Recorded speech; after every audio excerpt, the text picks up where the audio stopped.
This is part 2 in a series of 3 tutorial videos about the ultimate email opt-in plugin for WordPress called Bloom from Elegant Themes. Just as I did with other products of Elegant Themes like the Divi WordPress theme and social media plugin Monarch, I combined all tutorials into a few videos and made a menu, which you are looking at now, by the way, so it is easier for you to find what you are looking for.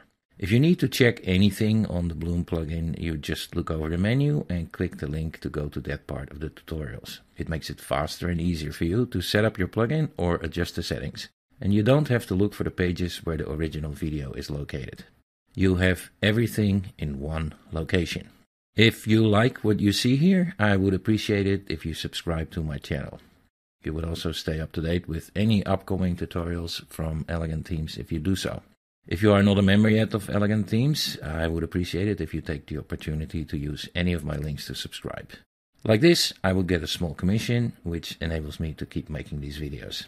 You can also click the link to the page of my website where you can find all the links you see here on the menu, and more specific links even. Hope these videos are of any use to you, and if so, you can of course also give the videos a thumbs up and leave a comment or ask a question in the comment section. Usually I answer within 24 hours. I hope you enjoy the tutorials.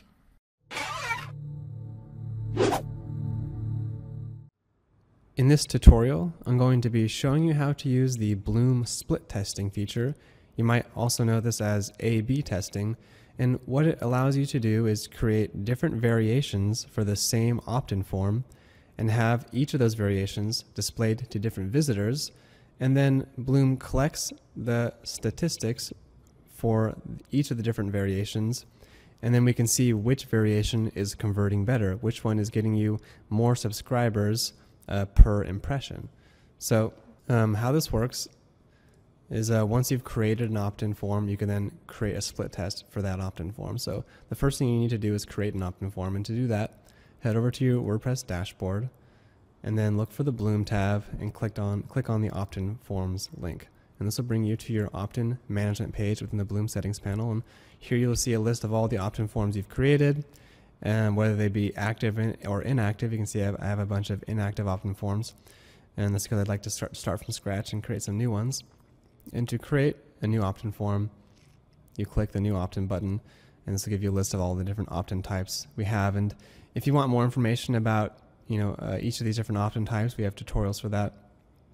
And if you want a basic overview of Bloom, we have a tutorial for that as well. This tutorial is only going to be talking about split testing, so I'm gonna just kind of go through the rest of the process pretty quickly here. So in this case, I'm going to create a below the post opt-in, and this opt-in is displayed below the post on my blog. And after I create it, I'm going to create some different variations for it. So first of all, I'm going to click below post. I'm going to name it, I'm just going to name it blog opt-in, so I remember that. I'm going to choose my account and the list I'd like to have these subscribers be subscribed to. Next up, heading over to the design settings, I'm going to choose my starting point, my pre-made template. Let's see here, I'm going to go with this one. Moving on. I'm not going to customize any of these settings yet. I'm going to have it display in all of my posts and save. So I've created this new opt-in form. It'll appear in the active opt-ins tab.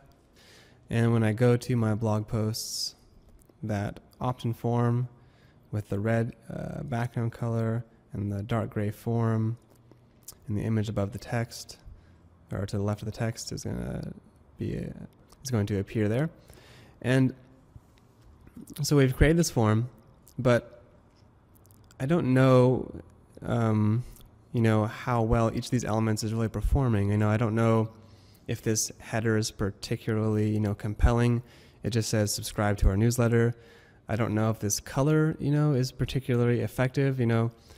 Maybe it's a little too jarring. Maybe it doesn't really mesh with our design well. Maybe making the form bigger would be more effective. Maybe using a different image, would be more effective. So a different button color, a different color on the button might be more compelling and might grab people's eyes a little bit more. and just that alone could increase the conversion rate. So there's so many things here you could tweak, and every time you tweak something, it's going to have some sort of effect, whether it be a tiny little effect or a big effect.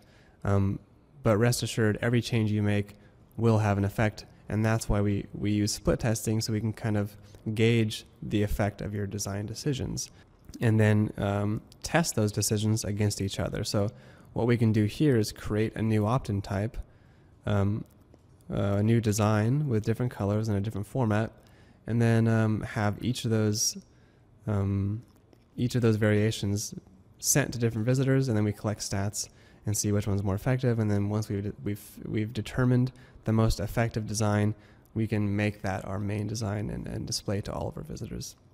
Okay, so that's how split testing works. And to initiate a split test, you're just going to click the split test icon here. It's going to be to the right of all of your opt-ins. And when you click that, it's going to bring up the split testing row, and you're going to have an option to add a variant. And like I said, this is adding a new variation to the opt-in, which will be shown to certain visitors. And when you click that, you're going to be brought right into the design settings. So we don't have we're not going to be choosing a new list. We're not going to be adjusting the display settings, because all those things are handled by our main opt-in form. You can think of this as a child version of that parent form, and the child theme, as it will. We're only playing with the design settings here. So there's no point in creating a split test where the form is being displayed on two different parts of your website. That wouldn't be an effective test, right? We have to have the control and then just the one thing we're changing. So in this case, we're just changing the design.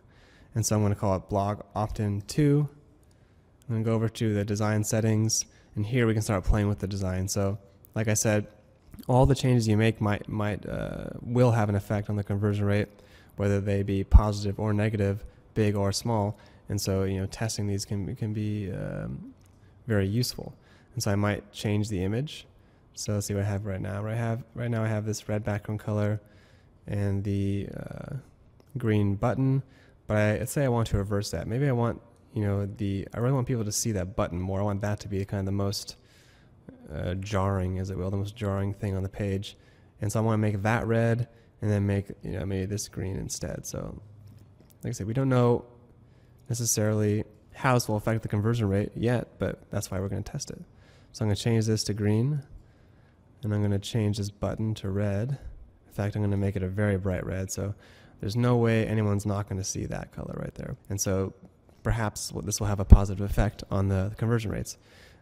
Also, perhaps one of the most important parts about your opt-in form is the headline, because that's the first thing people read, and if it's not compelling, they're really not going to care. So one thing you can do with your opt-in forms is create some kind of compelling heading that maybe it offers them something in particular. Maybe we adjust this list and adjust the welcome email of the list to send someone some free resources. Like maybe we've written an ebook about email marketing, and someone's visiting our blog about email marketing, and this list, if they subscribe to the list, they get access to that ebook. Well, that's a much more compelling offer and a much more compelling header. So we could try that. Let's just say, for the sake of argument, I've already done that. I've already adjusted the list and adjusted the welcome email to send that free resource. And so I'd like to see what happens if we adjust the headline of this to say, subscribe today to get access to our amazing email marketing ebook. Well, I'm pretty sure that's going to be more effective. It gives it gives people something for free, which everyone loves free stuff, and it's tailored to the website itself, which is about email marketing. In this scenario, we have an email marketing blog, and so I've created a headline that touches on that email marketing genre, and then I've also offered them a free resource. This definitely seems more compelling to me. Of course, you should never assume anything, and that's why we have the split testing feature. So now we're gonna know for sure whether or not this offer and these colors are more effective, because we're gonna create that split test. So I'm done with this variation. I'm going to save and exit. And as you can see here, the variation is added down here. And so we have the parent, the main opt-in form, then we have this new variation, the child. And at any time, you can come in and adjust these design settings if you like. But for now, I'm going to keep it how it is. And once you've added your variation, you can continue to add variations. So let's add one more. And in this variation, I'm not going to adjust the headline. I'm just going to adjust something a little smaller. I'm going to adjust the edge style. And that's it. That's all I'm going to do. So now we have 3 variations. One is our main variation. One is the main variation with a new edge style, which is maybe a little more fun, a little more playful, might catch people's eyes a little more. And the second one, which is a completely kind of new take, has a new headline, a new offer, new colors. And so now we can start testing these against each other and see which one's most effective. So once you've created all the different variations you'd like to create, just click the Start Test button, and you can see you get a little confirmation that the test is running. And at any point, you can come in and pause that test if you like. And if you pause it, those child variations will stop being displayed, and just the parent will be displayed. And again, if you start the test, all variations will be displayed equally to your visitors. And then as those variations are displayed, you're going to start collecting stats. So you can see how many times that each of those forms was shown to a visitor, and then how many visitors actually signed up. And then those 2 pieces of information, when combined, give us the conversion rate. And the higher the conversion rate, the better. You want to choose the highest converting rate opt-in form, because that means for each person, for the amount of traffic you're getting the most out of that traffic. You're getting the most subscribers possible. And so, like I said, as time goes by, these stats will start to be recorded, and you can come in here and check at any time. You can check the test. As long as it's running, those stats will continue to be collected. And let's say you let it run for a week or so. You've come in, there's been thousands of impressions. One of these is going to have a higher conversion rate. And once you've collected enough stats, enough data, and you're confident that the data is, you've had a big enough sample size to create an accurate test, then you can end the test and pick the highest converting one. So when you're all done and you want to pick the winner, you click the End and Pick Winner button, and this will bring up a little pop-up with all your different variations. You'll see the conversion rate of each variation, and in fact, it'll be sorted by the highest converting rate. So usually you just want to pick the top one here. In this case, the test hasn't run. This is actually just a test installation on my local host, so I'm not going to be able to test it, but for you, you're going to see different conversion rates here, and then you're going to pick your favorite one. So in this case, perhaps that green one is the most effective one, so I'm going to pick that, and that's it. You're done. The rest have been deleted. Your main variation has been switched to this new variation, and then when we go to our site and refresh, you can see that new variation is going to show up. The winner has been chosen, and now you're going to get more subscribers than you would have before if you hadn't have run this test. And so that's a basic overview of split testing. You can create split tests for all the different opt-in types, and you can create an unlimited number of variations. And if you use this feature, you're definitely going to see a big increase in conversion rates.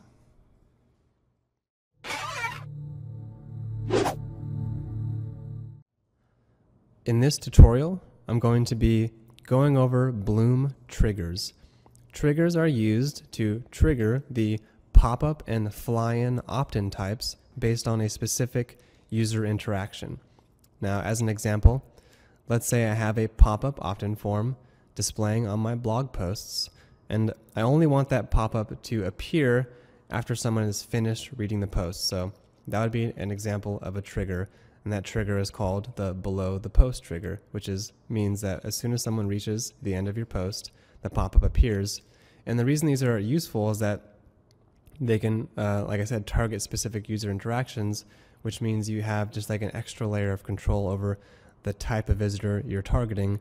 And in that specific case, you're only targeting someone who's engaged in your post and has finished reading your post. So that's an example of a trigger that targets only someone who's most engaged, and also doesn't upset their reading experience because it only triggers after they're finished reading. So that's just one trigger, and we have a bunch of different triggers that can be used in combination and applied to different forms to kind of be that extra layer on top of your display settings. So not only can you target with the display settings where on your website these pop-ups and fly-ins appear, but also when they appear based on these user interactions. And these only apply to pop-ups and fly-ins, and the reason they only apply to pop-ups and fly-ins is because these pop-ups and fly-ins appear after they start hidden. So when you land on the page, these things they're not visible, and then they appear. So they have to appear at some point based on something,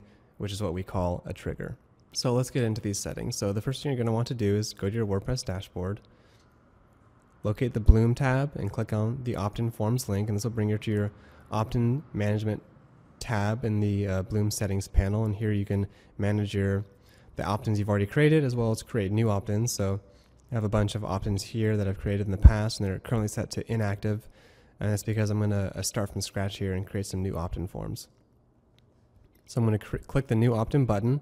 And like I said, these triggers only apply to pop-ups and fly-ins. So I'm going to start off by creating a pop-up so we can start exploring these features.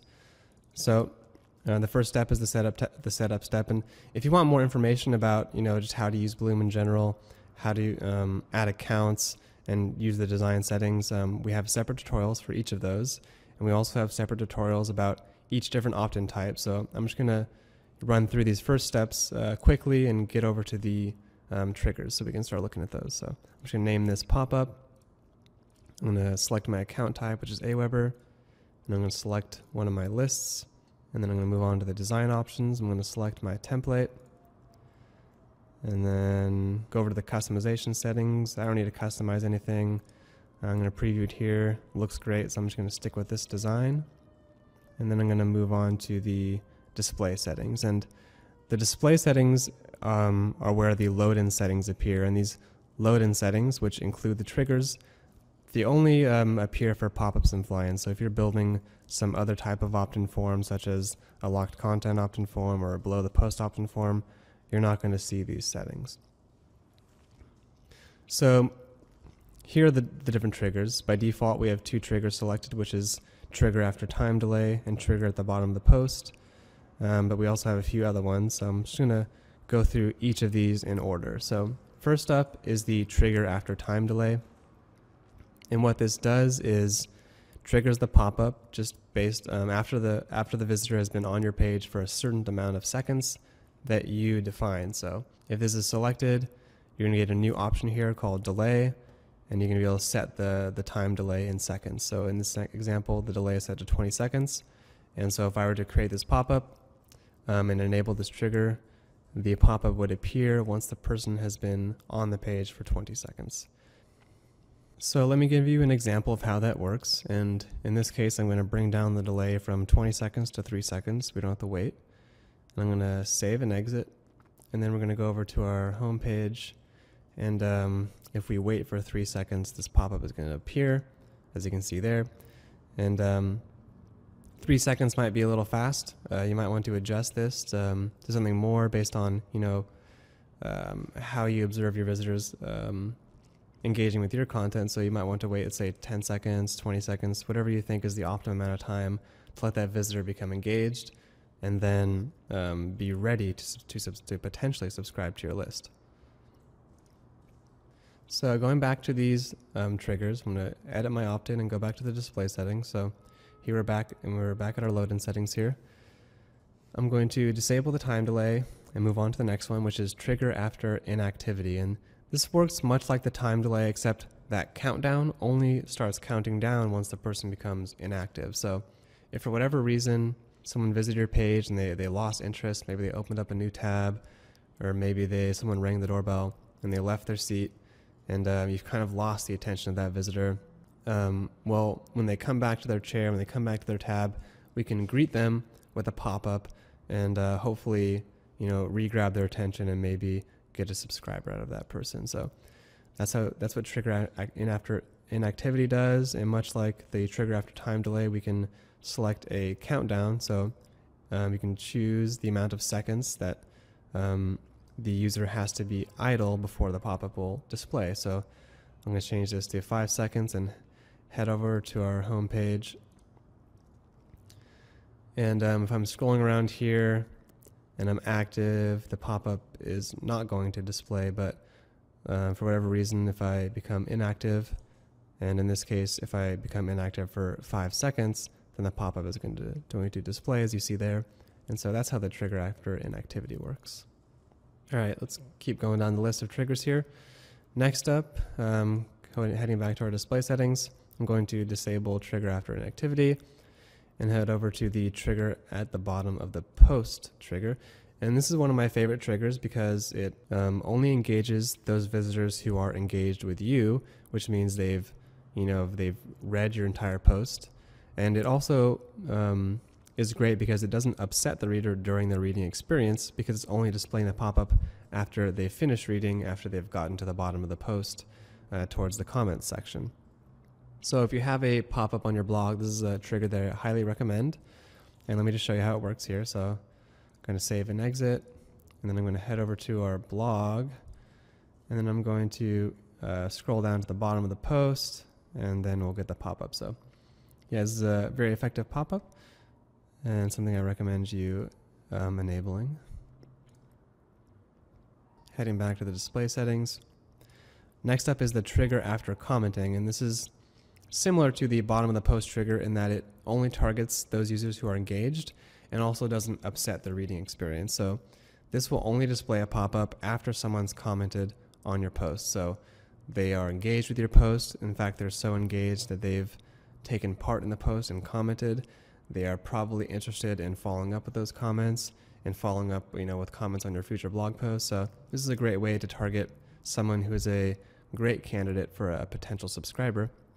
And you could even tailor the specific pop-up to the fact that this person has commented. So let's say you have a pop-up on your blog and it's being displayed on your entire blog, but you could create a new pop-up just for people who have commented. So this specific pop-up, you could say, I only want this to trigger after commenting. So even though you're creating this pop-up and you're displaying it on your whole website, it's not actually going to show up until someone comments. So you could actually have 2 pop-ups being displayed in your entire website. One, that displays at the bottom of the post, and the second one that displays after commenting. And that one you created for your commenters could be tailored to them. So it could say something like, thanks for commenting, please subscribe. We'd love to hear from you, on our future blog posts. And then they're going to feel, much more engaged because it's actually playing off their last interaction. So it's just they're not going to be able to ignore it as much. They're going to be much more likely to subscribe. So that's an example of how you could use, the trigger after commenting trigger effectively and creatively. So I'm going to enable this trigger and show you how it works. Go back to our blog post here, scroll down. You notice it no longer triggers at the bottom of the post because I turned that trigger off. I'm just going to put in a random comment here, and then once we comment, the pop-up is going to appear. So like I said, you could tailor this specific comment to that specific user interaction, and that's where the beauty of triggers really come in. Okay, moving on. Next up, we have trigger after scrolling. So this is very similar to the trigger at the bottom of the post again, but in this case, you're not just triggering at where we detect the bottom of the post is, you're triggering at a specific percentage down the page that you have control over. So you could trigger it halfway down the page, you could trigger it right at the beginning, you trigger at the very bottom. So especially for pages that don't have this kind of separation between the comments and the post, kind of the bottom of the page is usually just the bottom of the browser window. And some people might not actually ever get to the bottom, especially if you have a big footer section. So having bottom of the post might not be as great for certain pages depending on the type of theme you have. But so if you're creating a pop-up for your pages, not your posts, you might want to enable this trigger after scrolling. And this, like I said, will trigger based on where the user is down the page. So maybe 60 or 70% would be pretty good. They're pretty engaged. They've gotten far down the page and they might be ready to subscribe. And you could even, let's say you have a sales page and it's one of those really long sales pages with different sections and a bunch of different calls to actions, and there might be a certain point down the page that you think, once the user has reached this part of the page, if this is the optimum point when they're most likely to want to subscribe, if you've decided, decided on that, you might want to, have the pop-up display at that specific percentage, and you could even, maybe set up an A/B test at different percentages and see which one's most effective. Speaking of A/B testing, if you want to learn more about that, be sure to check out our A/B testing tutorial. But let me just enable this at 50%, and I'll show you how that works. So if we go back to our home page and scroll down the page, at 50% down, you get the pop-up.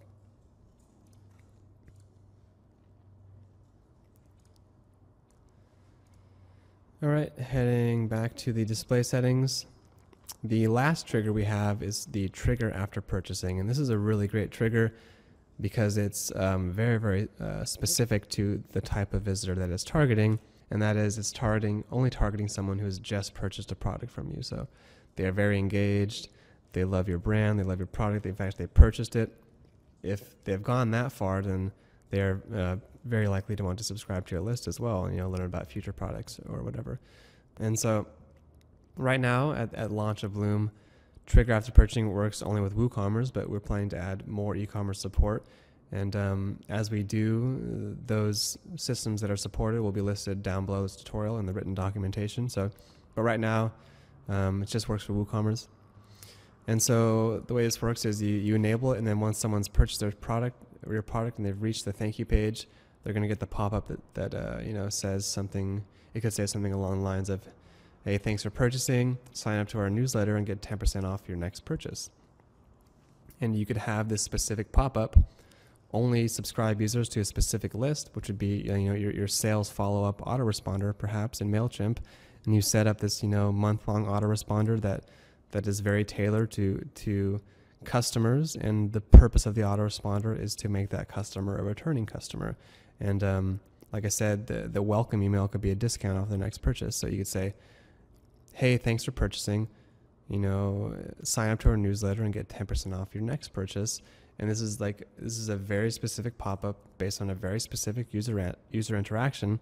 And just like the trigger after commenting pop-up, we could tailor the message to that user. So it's going to be very engaging because it literally follows up to something they just did. And anytime you can do that, you have a better chance of converting that visitor. And so those are the different triggers we have. And what's great about these triggers is that they can be used in combination within a single pop-up, but also different pop-ups can use different triggers to target different visitors. So you could create unlimited amount of pop-ups and display them only on specific pages and only on specific user interactions. So let's just say, for example, I have this trigger after purchasing, and this is being added to a very specific list. It's our product sales funnel. I could create a specific pop-up just for that, and we could call this, this is our sales pop-up sales pitch. I could save that, and this is being subscribed to our, this specific Aweber list. But we also have these other two lists, and this could be our, our blog RSS list or whatever. And now we have this specific pop-up, and it's only being, only being displayed to that specific visitor. And so there's no reason we can't create another pop-up and duplicate it, and then have this new pop-up, be based on some other trigger, and there will be no danger of those triggers overlapping because this first one's only be displayed to our customers. So here's our pop-up sales pitch, and then I might want to create this one, which would be our pop-up comment pitch. So this one's only going to be displayed to commenters, and I'm going to just choose a different list here because this is going to be our blog RSS list in Aweber, and so it's being subscribed to a different list. And this specific pop-up I could change. I could say subscribe to our blog to get daily updates. And then over on the triggers, I'm going to say, only display this after commenting, and only display this on our posts. Save that. So now we have two different pop-ups. One's being displayed to our commenters in the blog, and it's been tailored to those specific users, and one's our pop-up sales pitch, and I could come in here and modify this and say, well, it's being subscribed to our Aweber autoresponder already, and under the design settings, I want to say, thanks for purchasing, subscribe to our newsletter, and get 10% off your off your next purchase. So now we have this new one. It's only being shown to these specific visitors, been tailored to those visitors. Save and exit. So now I have two pop-ups being subscribed to different lists and being triggered off different user interactions. So now I could create another one. Let's say let's duplicate this one, make another pop-up. Actually, I'm going to make this one a fly-in. So you can actually duplicate a pop-up into any other opt-in type. And so in this case, I'm going to take this comment pop-up, I'm going to turn it into a fly-in. And this one I'm going to just display on all of our posts. So this is going to be more of a full website kind of blanketed newsletter opt-in or newsletter fly-in. And I'm going to say just pop-up. I'm going to call it fly-in blog. And it's going to be subscribe to our blog list. And then still say the same thing, subscribe to our blog, get daily updates. And then the next, I'm going to trigger this at the bottom of the post. I'm going to display it on just my posts. I'm going to have it slide up. And I'm going to save and exit. Okay, so now we have 3 different pop-ups / a fly-in. The fly-in is being displayed on all of our posts when someone reaches the bottom of the post.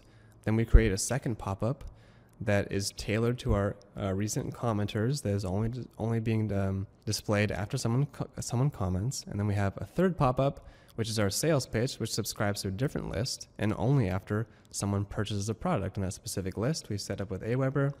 We've created a very specific welcome email with a 10% discount code, and then that specific list follows up with this great autoresponder with more deals and testimonials and great stuff about our company and maybe even some stuff about new products we're creating, and we turn that customer into a returning customer.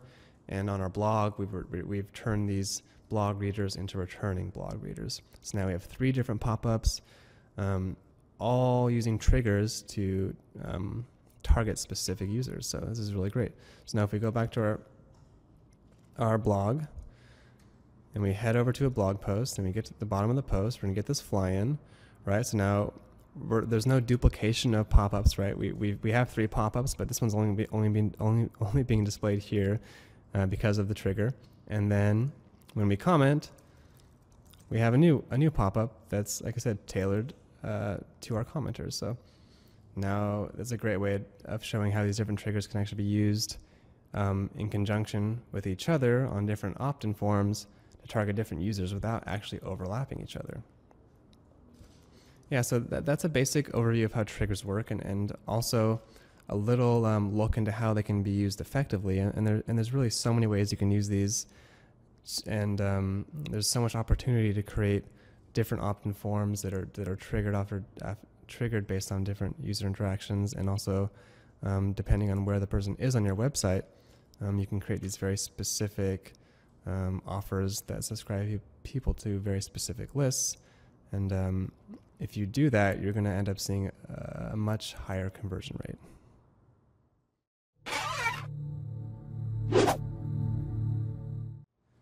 In this tutorial, I'll be showing you how to use the Bloom pop-up opt-in type. Now, Bloom comes with 6 different opt-in types, and in this tutorial, we'll be going over the pop-up opt-in type. But if you'd like to learn more about the other opt-in types, we have a tutorial for each. This one is only going to be focusing on the pop-up. So just to give you an example of what the pop-up is, it's a lightbox, a modal window that is displayed over your website based on a specific user interaction. So here's an example. I want to show you an example of this is a pop-up being displayed on my website based on the user interaction, which is reaching the bottom of the post. So when someone reaches the bottom of the post, a pop-up appears, and here it is. It asks them to subscribe, and that's an example of a pop-up. So to create a pop-up, you're going to want to go over to your WordPress dashboard, look for the Bloom tab, and then click on the opt-in forms link. Now, this will give you a list of all of your active opt-ins as well as your inactive opt-ins, and there's a button here that gives you the ability to create a new opt-in form. So you can you can see the example of the pop-up that I just showed you. That's what this is right here. In this case, I'm going to delete it and start from scratch and show you how I built that pop-up so you can add one as well. Now, it's important to note that before you can add any opt-in, you first have to add an email marketing account that you can connect to that opt-in form. So you can think of Bloom as the bridge between your email marketing system and your website. So when someone subscribes using an opt-in form in Bloom, they get added to an email marketing list, and that list is being managed by that specific system. For example, some popular systems out there are MailChimp, Aweber, Constant Contact. So most likely, if you have an email list, you are using one of these marketing systems, and Bloom integrates with all the most popular marketing systems, and we're adding more and more in the future. So like I said, before you can add an opt-in form, you first have to add an account. And if you want to learn more about how to add an account, be sure to check out our accounts tutorial. And in that tutorial, I'll go over in depth how to add accounts and the specific steps needed to authorize each account and add it to Bloom. In most cases, you have to copy and paste a special API key before Bloom can integrate correctly with your account. And so to add a new account, you can go to the Accounts tab here, and here you can see a list of all the accounts I currently have added, and you can click the New Account button to add a new account. And like I said, depending on the account type you're adding, there'll be different authorization steps. But I'm not going to go into all those now, so check out that tutorial. Now, when you create an opt-in form, the first step is going to be selecting that account. And so you can either add the account in that Accounts tab or during the opt-in creation process as well. So to create a pop-up, click that New Opt-in button, and here you're going to get a list of all 6 opt-in types that Bloom currently supports. And since we're creating a pop-up, we're going to select the pop-up opt-in type, and that's going to initiate the setup process for that pop-up. So the first step is to give your pop-up a name, and in this case, I'm just going to call it pop-up. And then, like I said, you're going to select the integration, which is selecting your account type. So here's where you're going to choose, the email system you're using. In this case, I've synced my Aweber account, and so I'm going to select Aweber, and then I'm going to select my account, and I'm going to select the list that I would like these subscribers to be added to. But if you don't have any accounts added yet, you can add them during this process as well. So you can either add it in the Accounts tab, or right here you can click Add Account to add a new account, and clicking this Add Account button will bring you through the authorization steps necessary to link your account. But like I said, I'm not going to go over that right now. I'm just going to select my Aweber account and select the list that I would like people to be added to, and then I'm going to click the next button to start designing our opt-in form. And the first step in the design process, which is the second of 3 steps. So if you look on the side here, you can see kind of where you're at in the setup process of this opt-in form. The first step was the setup step. The second is the design step, and the third is the display settings. And so we're currently in the design process. And when you create a new opt-in form, when you reach the design step, the first thing you're going to see is a list of a bunch of pre-made templates that we've created for you as starting points. And in a lot of cases, these templates are going to look absolutely great on their own, so you can just kind of use these settings and be done. But we also allow you to customize every single aspect of these templates. So you can think of these templates as a starting point, and you can think of them as a kind of a collection of design settings that we've put together for you. But these decisions aren't final. They can all be changed based on the colors you want to use for your website and the fonts and all that. So, but starting out, just browse through this list and pick a starting point that looks good for you. We have a bunch of different an array of colors here, some kind of just like fun variations that we've made, and this first couple rows here are just kind of some basic templates, kind of like a light template and a dark template and so on. So just pick one that looks good to you. I quite like this one, looks nice, so I'm going to select that and then move on to the customization step. So now all of these design settings are going to be filled in with values based on that pre-made template selection. So this is the design tab, and I'm going to go through each of these settings, but I'm not going to spend too much time going over everything because we have a separate tutorial about that. So if you want to learn more about the design settings and not only what they do, but how to use them effectively, go check out our design tutorial. So we have a full tutorial on that. So I'm just going to go over each of these briefly. So at any point during the design process, you can preview what you've designed by clicking this preview button. And so you can see here it just has that pre-made template that we selected. And then as we change things, we can preview our changes. So as you scroll around, that preview button's going to follow you, and you can click that anytime to see what you've changed. First up is adjusting the opt-in title and the opt-in message. And so you can just adjust the text that appears in your opt-in form, or leave it blank if you don't want to use it at all. So you could even just have an image if you like. So in this case, if we erased both of these, then all we get is that image, which in some cases looks fine. So it really depends on what you're doing. So I'm going to add an opt-in title. It says, subscribe to our newsletter to get access to all of our free resources. I'm going to add a message.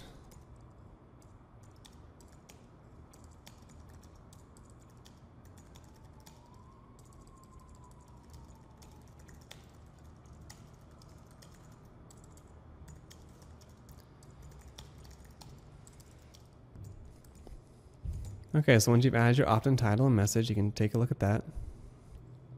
Looks good. And you can also use, we have some text formatting options here. So if you want to, say, center the text, that might look nice. So you can use these options here. Looking at that, centered looks kind of nice because the image is centered. So I'm going to stick with the centered text formatting. And then the next step is the image settings. So here you can adjust where the image appears in the box, as well as upload your own image. So if you like to change the image to something else, you can upload your own by clicking the upload image button. And you can also adjust the image orientation. So right now it's being placed above the text, but if I'd like, for example, to place it below the text, then I could do that, or to the left or the right of the text. Next up is your load-in animation. So this is for just the image itself. When your pop-up appears, there's a secondary animation that applies to the image. And right now it's just kind of sliding up and fading in, but if we want to change that to something else, for example, a flip, we could do that. And if we preview that, you can see the image is going to kind of flip in and bounce. Looks pretty cool. I'm going to stick with that animation. Next up is the opt-in styling. So you can adjust the background color of the overall opt-in box, as well as the header font. So there's tons of font options, all these Google fonts you can choose from. You can adjust the text color. So depending on your background color, you might want to adjust the text color. You can choose between light and dark. And since right now we're using a dark background color, the light text looks good. But if you have a light background color, then dark text might look better. We have a corner style, so we can choose between square and rounded corners. So this will affect the corners of the entire opt-in box. You can see they become rounded now, which looks nice.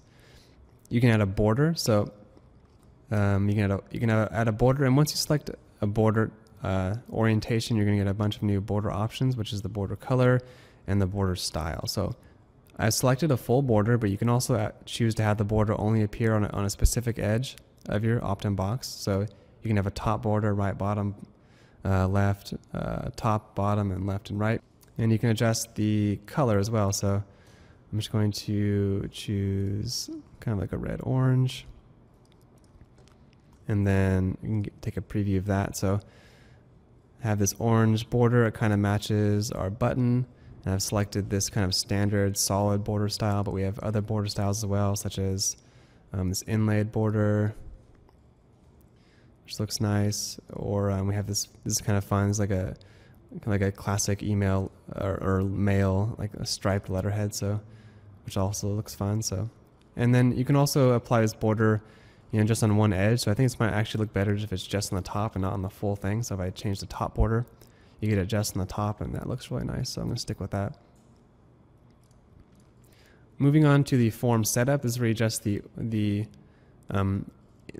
subscribe form itself, which is, if you look at this preview again, that's the bottom part here, which includes like the input fields and the submit button.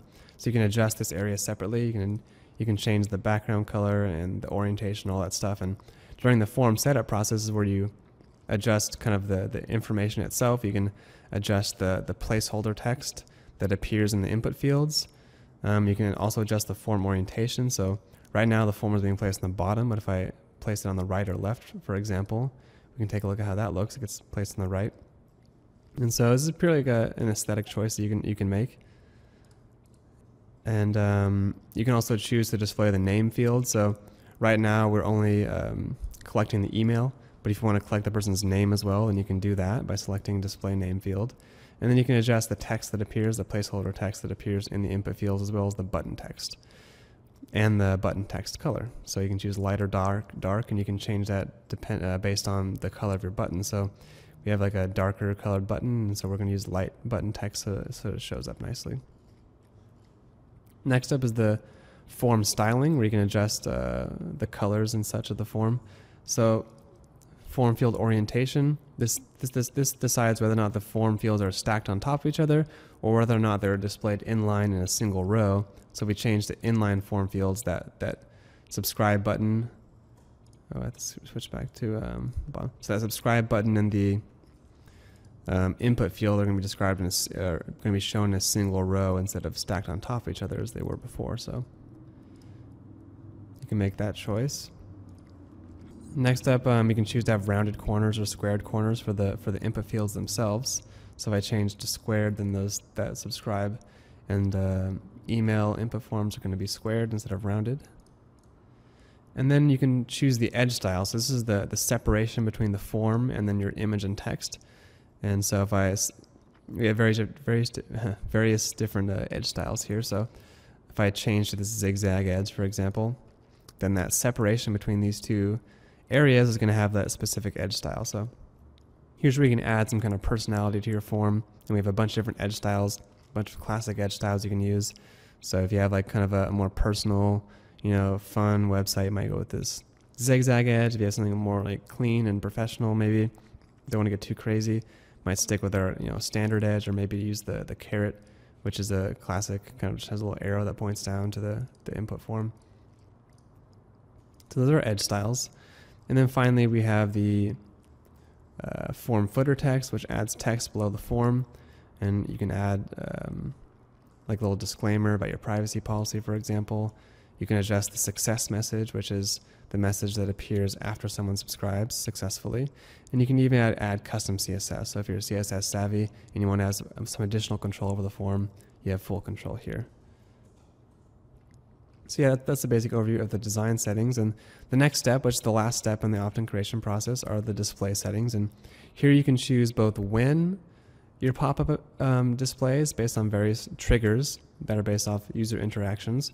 And you can also choose where the form appears. So you can have it display on specific areas of your website and not display on other areas of your website.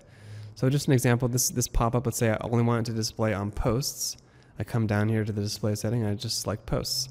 But if I want it to display on everything, or maybe just another specific post type, then I could do that as well. In this case, I'm just going to have it display everywhere. Now, in addition, you have some individual page level targetings, and you can have it display on certain pages or not display on certain pages.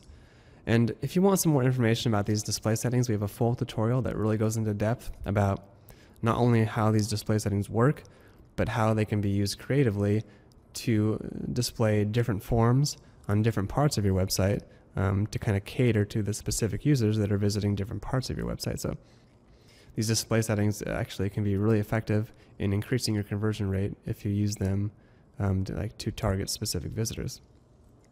So in addition to being able to choose where your form appears, you can also choose when it appears. So our pop-up opt-in type, as well as our fly-in opt-in type, is a little unique in that when you first load the page, it's not there.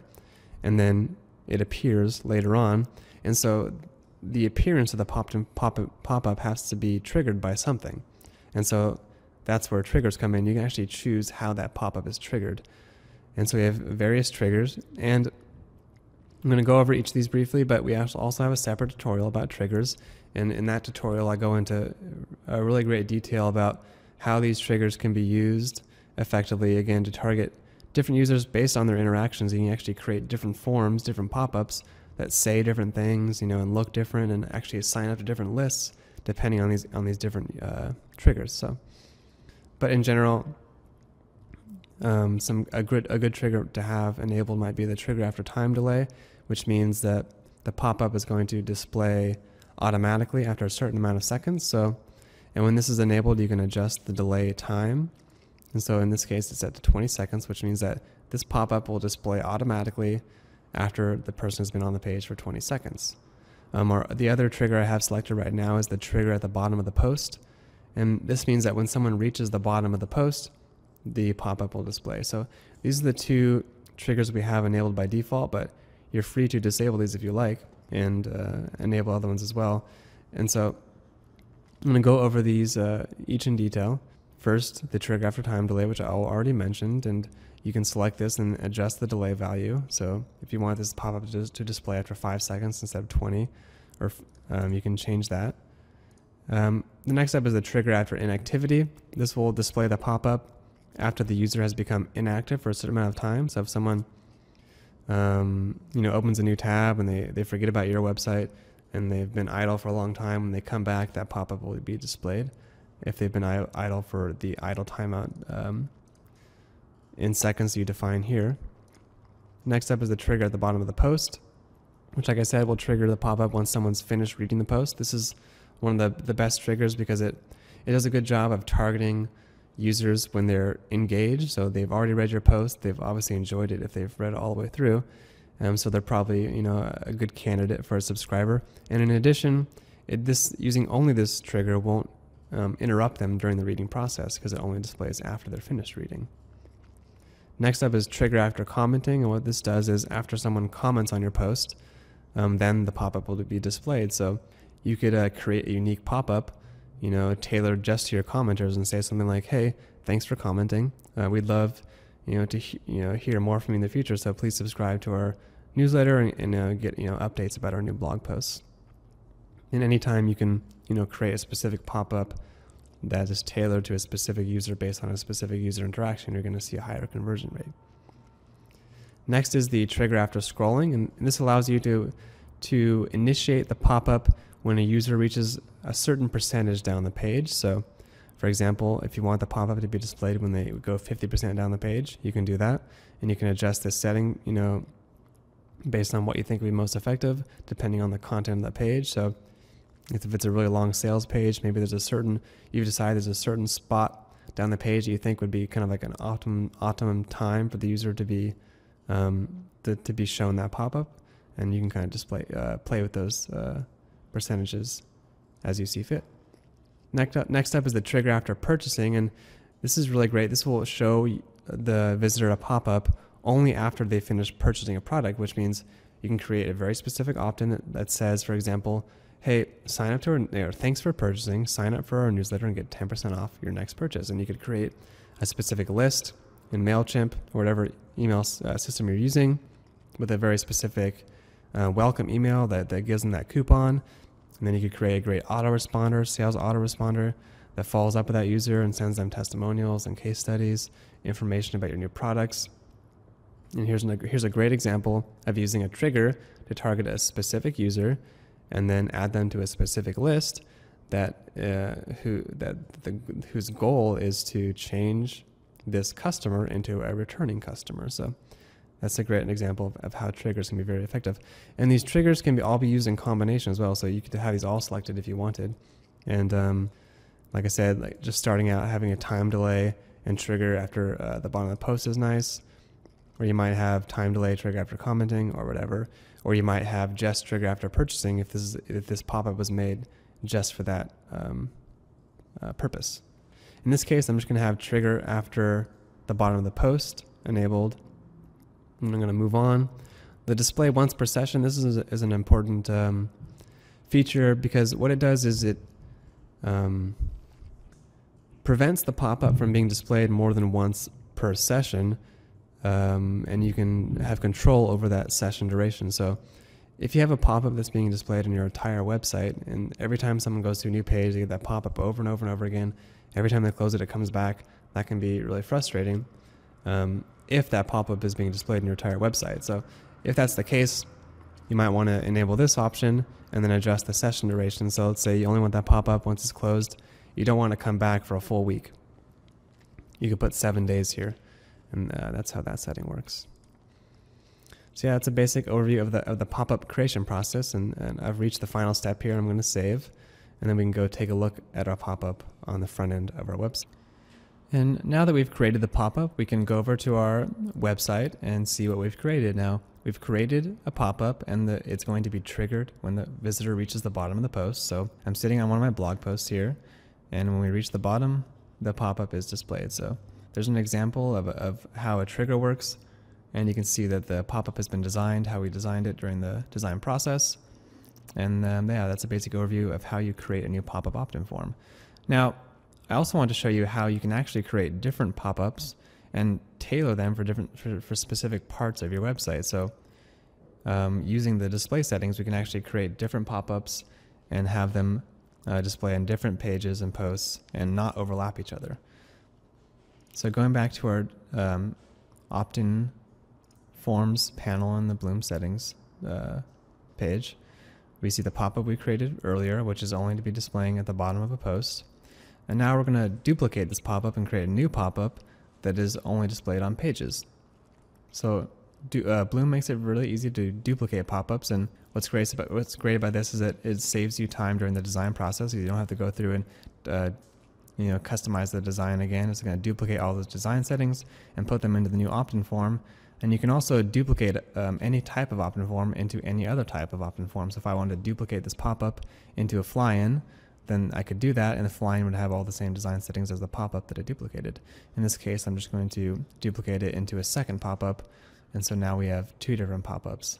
And I'm going to modify this new pop-up, and I'm going to have this one be a little bit different. I'm going to make this pop-up only display on pages, and I'm going to tailor the pop-up to our potential customers. So let's say I'm running a web design agency, and on my home page I have a sales page, I have an About Us page, and on these pages are my potential customers. They're visiting my website because they might want to use my services. They're learning about our company, and if we get them to sign up on our mailing list, we probably don't want to send them blog posts. We probably want to send them some kind of sales autoresponder, do something a little bit differently.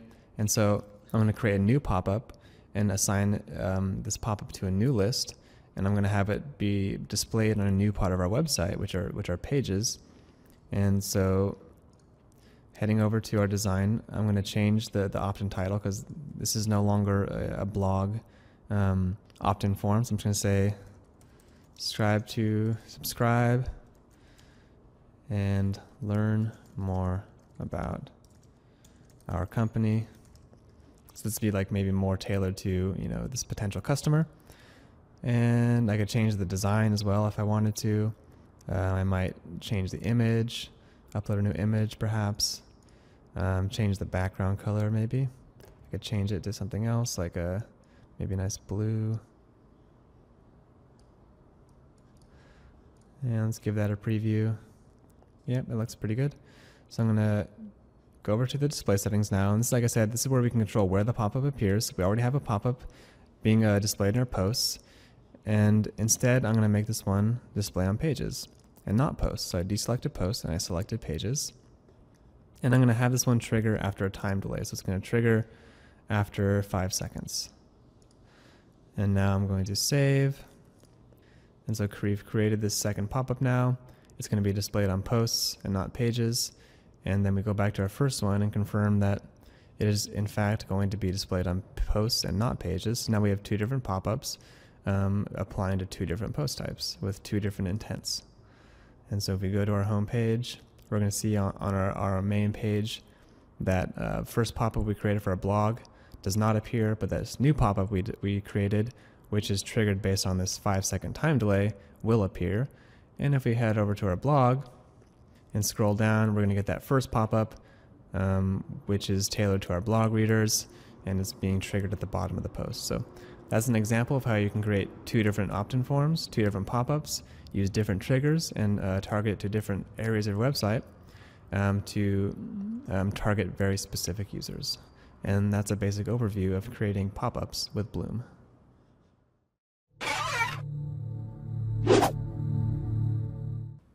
In this tutorial, I'm going to be showing you how to create a below the post opt-in form using Bloom.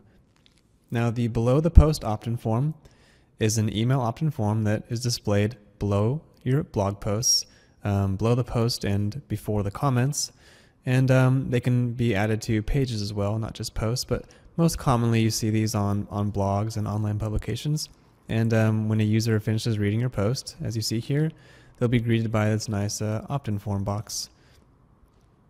Now to create your first below the post opt-in, you're going to want to head over to your WordPress dashboard and then look for the Bloom tab here and then click on the opt-in forms link. And this is going to bring you to your opt-in forms management tab in the Bloom settings panel. And as you can see, I have this one active opt-in, which is my below post opt-in, and I have some inactive opt-ins as well. And so what I'm going to do is delete this opt-in that you just saw, and I'm going to start over and create one from scratch so you can understand the process.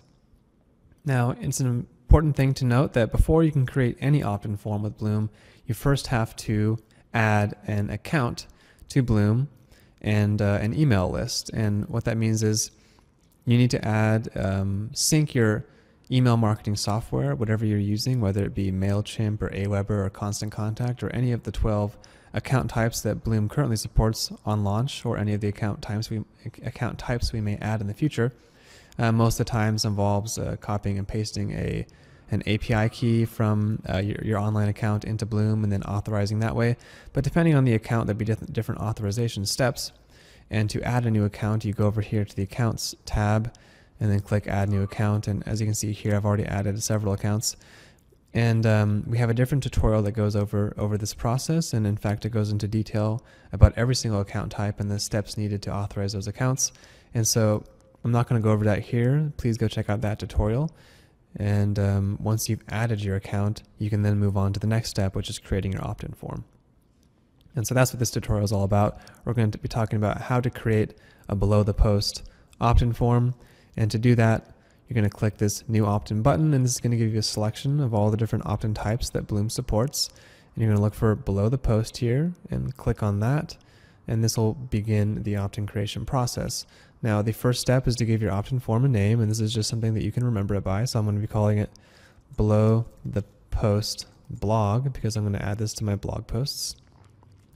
And then, like I said, every opt-in form needs to be associated with an email list on an email marketing platform. So you can think of Bloom as kind of the bridge between your email marketing system, such as MailChimp, and your website. And so Bloom takes people who are on your website and subscribes them to those lists. And so you would select your list once you've added it from here. So I've added an Aweber list. I'm going to select Aweber and then select my account and then select the list that I would like these subscribers to be added to. So as you can see, it's already aggregated all the lists from my account and give me a selection here. And I'm going to select this first one. Next up is the design settings, and before you create any opt-in form, the first time you create one, Bloom is going to give you a selection of different pre-made templates that we've created for you, and these can be used on their own. They all look great. We've put a lot of time into making sure these are designed well and look awesome, but you can also think of them as just starting points. So whenever you select a template, you can customize all the different aspects of the template. In fact, all of these pre-made templates are really just different combinations of the Bloom design options. And so you can scroll through here and find a template that looks good to you, and then move on to the customizations part. So I'm going to select this opt-in form here, which is the same one I showed you earlier. And then I'm going to move on to the customization tab.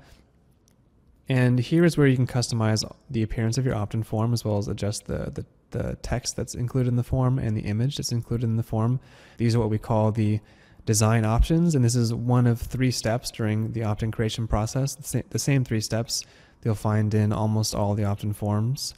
And if you need more information about these design settings, then please go check out our design tutorial, where I go into detail about all the different settings, as well as creative ways to use those settings, and kind of some best practices that I lay out for making a good design depending on the opt-in type you're creating. But right now in this tutorial, I'm just going to go over each of them briefly. So first up, we have our opt-in title and opt-in message, and this affects the text that appears in the form. And at any time during the design process, you can click this preview button to get a preview of what you're creating. As you can see, here's the text that's currently added, and I can change that if I like. So since this is going on our blog post, I'm going to say, subscribe to our newsletter to receive daily blog updates. It's a little bit more tailored to these specific users that will be seeing the form, and therefore might have a higher conversion rate.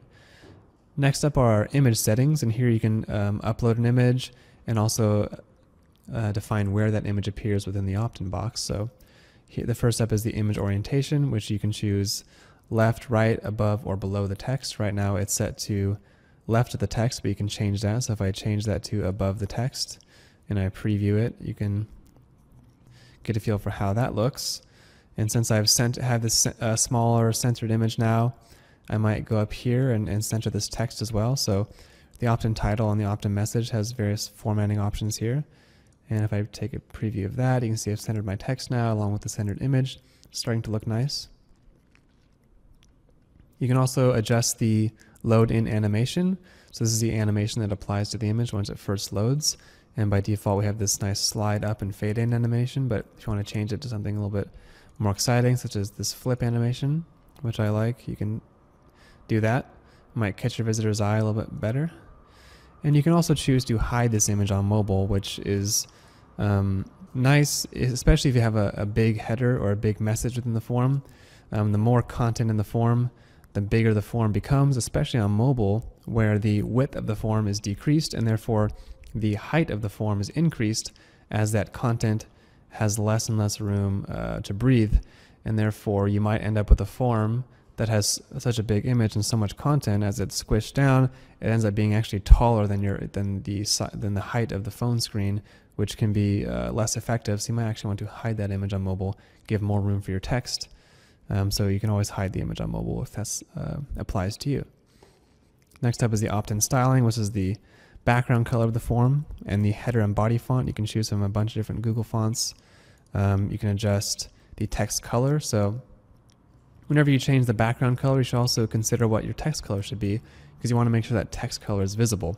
So right now we have a dark background color, and therefore we're using light text. But if I were to select a lighter background color, such as white, and preview that, you're going to see that my white text on the white background is totally invisible. That's no good. So we want to change that to dark text so it shows up a little better. So keep that in mind. I'm going to switch back to light text and switch back to our original background color. Now you can also adjust the corner styles. You can choose between square and rounded corners. And if you choose rounded corners, they're just going to give a nice rounded edge to each of the four corners of the opt-in box, which could look nice depending on the style of your current theme.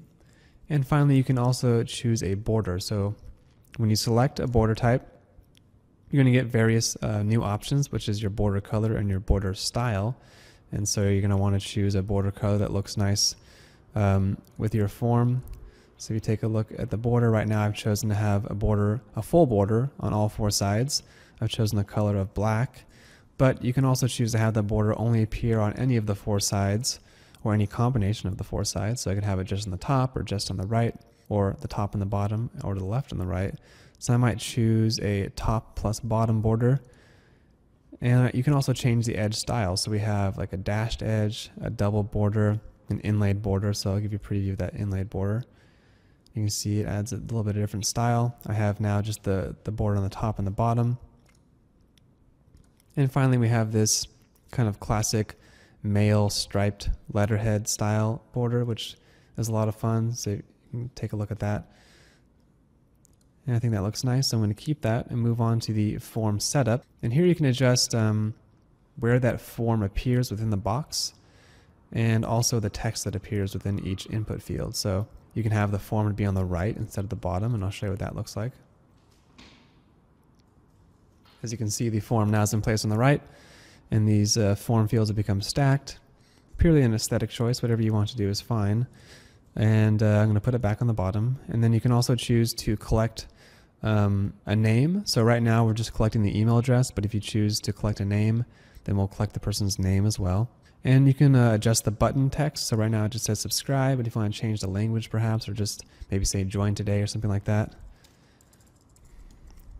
So if I change the join today, you can see that's reflected in the preview as well. Join today. And you can also adjust the text color to light and dark within the button. Moving on to the form styling, you can adjust the form field orientation, and you can choose between stacked or inline. So this affects the actual input fields as well as the subscribe button. Right now they're stacked on top of each other, but if we choose inline, then they'll be placed inline in a single row. I'm sorry, I'm going to change to stacked. We already had them inline, so now changing to stacked, they're now going to be stacked on top of each other instead of being inline how we had it originally, where they're in that same single horizontal row. So keep in mind, as you stack the fields, it's going to make the overall opt-in form taller. So if you don't want it to get too tall, you can have it be inline. Next is the form background color. Right now we have it orange, as well as the button color, which is a dark gray. So if you wanted to change that perhaps to like a green color, we could do that. As you can see, the button will become green. And finally, we have our edge styles, which affects the edge between the form and the main opt-in box. Right now we just have a solid edge, but we might change to something more fun like the zigzag edge. And as you can see here, it affects this edge, right, that separates the form from the text and the image. And finally, we have the footer text, which adds text below the input field. You could have something like a link to your privacy policy, or maybe some kind of reassurance that you won't share people's information. Anything that you might want to add there to reassure people that you're not a bad actor and that they should feel safe giving you their email address. You can also adjust the message that appears after someone successfully subscribes. You can either change the language there or just have a different message, whichever you like. And finally, we have the custom CSS area. So if you are CSS savvy and you want to really take control of this opt-in form and add some custom code, you can add it here if the design options we provided haven't been enough. Moving on to the display settings, this is the third and final step of the opt-in creation process, and much like the design tab, for the display tab, we also have a dedicated tutorial for this where I go into even more detail and really talk about some creative ways that you can use these display settings to create different forms for different pages and for different visitors, and try to tailor these forms for specific purposes. But just to give a brief overview in this tutorial, what the display settings do is just control where your form appears on your website. And you can change where it appears based on different post types. You can select based on different categories, or even select based on individual posts and pages, or even exclude individual posts and pages. So you have full control over exactly where these opt-in forms appear.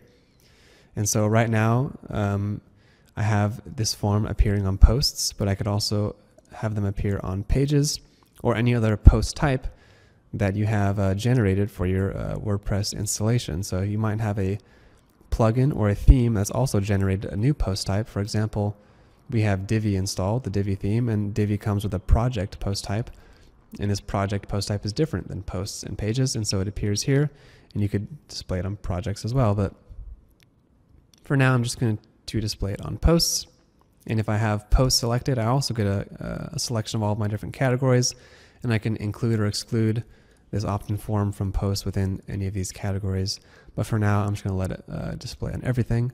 And finally, we have our individual page and individual posts, inclusion and exclusion. So right now I have it displayed on all posts and only posts, but if I'd want to display maybe on a couple pages as well, I could select a couple pages here to add it to. And if I wanted to exclude any certain posts, right now I have the opt-in form being displayed on my entire collection of posts, but if for whatever reason I wanted to exclude a certain post, I could do so here. And also, you could also target an inclusion for certain posts. So let's say you had all of your posts selected, and then you deselected a couple categories, but then you changed your mind, you actually want to have this opt-in form appear for a couple posts within that category you excluded, you can manually target them here. And so yeah, that concludes the 3 steps of the opt-in creation process. And if you save and exit, you're going to see that your form appears in your active opt-ins list here. Once the page loads, there we go. So here we go, the below the post blog opt-in, which I've just created. I've created this new opt-in. I've adjusted the design settings, and I've chosen to display it on posts only. So if we go over to our main website and we scroll down on this page, well, you're not going to see it here because this is a page, not a post. But if we go over to a post and scroll down, we will see it at the bottom of the post here. Yes, that's a basic overview of how you create a below the post opt-in. And just to give you an idea of how easy this is to create new below the post opt-ins, and also how you can target these to different areas of your website, I'm just going to give you a quick example of that. So right now we have this below the post opt-in, and it's being displayed on all of our posts. But let's just say, for argument's sake, that I have this one particular post right here. It's a free icon set, this free resource I've created, and it's just, really blown up. It's gotten really popular, and almost all of our traffic is coming into this one post through Google. And they're all landing on this post and downloading our free icon set. Well, because this post is so important to us, and because we're getting so many visitors to this post, we might want to take this opportunity to create a new opt-in box that's more tailored to these specific visitors and display that post on this specific post. So we can, instead of saying, hey, just subscribe to our blog, we could say, thanks for downloading our icon set, subscribe to our blog and get even more free resources, or something along those lines, right? Something specifically tailored to them. And so to do that, we'd want to create a new opt-in box that would replace this one. So we want to create this new opt-in just for that post. We don't want to display on all of our posts because, this offer or this heading that we're making for the specific audience won't apply to the rest of our posts. We want it just to apply that one post. And so what I'm going to do is I'm going to use our duplication feature. I'm going to click the duplicate icon, and I'm going to duplicate that below the post opt-in that I just created. And now we have two below the post opt-ins. They're exactly the same, which means right now we actually have two opt-ins being duplicated in every single post on our website. That's not what we want. The reason we created this was actually to have it just be displayed on one particular post. And so I'm going to go in here. I'm going to go over to our design settings, and like I said, I'm going to change this heading and say, subscribe to our newsletter to download all of our free resources. And if you were creating this list, you might set up a welcome email that gives them a download link to even more resources you have. So this is a great way to create a unique offer for these visitors and give them something that they value in exchange for signing up to your list. Moving on to this, due to the display settings, this is where I really wanted to show you how the individual post targeting can come in handy. So what we can do is deselect posts. So right now, this opt-in form is being displayed on nothing. We haven't selected any post types, no categories, nothing. And all I'm going to do is target this single post, this download our free icon set post. So now we've created this opt-in form and just targeted a single post. I'm going to save. And now what I'm going to do is go back to that original opt-in box that we created, and I'm going to exclude that post. So I'm going to come in here, going down to do not display on these posts, and I'm going to select that same post, that download our free icon set post, and save. And there we have it. We have two posts, or two opt-ins, one being displayed as a general opt-in box on our entire blog, and one being displayed just on this specific post with a very specific header to hopefully grab these visitors' attention a little more. And so let's go take a look at these two opt-in boxes on the front end of our website. Heading over to the blog, I'm going to go to just a general post, and we're going to see that first opt-in box we created here. It just says subscribe to our newsletter to receive daily blog updates. But if we head over to our icon set post, we're going to see a different opt-in box, and it says subscribe to our newsletter to download all of our free resources. And there's so much more you could do. You could customize the appearance. You might change this image to be some icons or something else, something that really relates to people, right? And you might change this button to say join today and download, right? There's so much you could do to make this more compelling to these specific visitors. And yeah, that's the basic overview of the Bloom below the post opt-in, and also how to use it effectively to get more subscribers to your newsletter.